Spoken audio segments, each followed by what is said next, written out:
ओइ हिरो हजुर झिलिमिली झिल्ला तिम्रो मम्मीको बुहारी बन्न मिल्ला कि नमिल्ला? किन नमिल्नु मिलिहाल्छ नि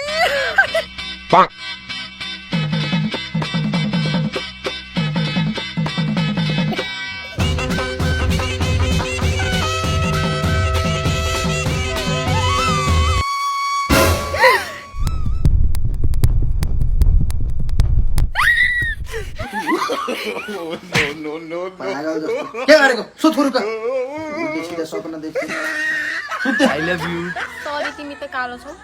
ओ साथी बधाई छ तिमीलाई डिबी परेछ नि त है पतिदेव चप्पल खोलिस् न, हजुरको खुट्टाको जल खान पर्यो। यस्तै हो कि अब लकी मान्छेको डिबी त परिहाल्छ नि परेको होइन के डिबी भरेको मात्रै हो काले दिदी तपाईलाई कस्तो केटा मन पर्छ नि तँ जस्तो सुड्डो। यस्तो जवान मान्छेलाई सुड्डो भन्ने यो सब छोड्नुस् तपाईले मलाई भेट्नु भयो भने के गर्नुहुन्छ नि म रोमान्स गर्छु ए हो र अनि बिहे चाहिँ कोसँग गर्नुहुन्छ नि डुङ डुङती गनाउने बोकासँग। नाचे कि क्या राम्रे नाचे कि एउटा कम्बार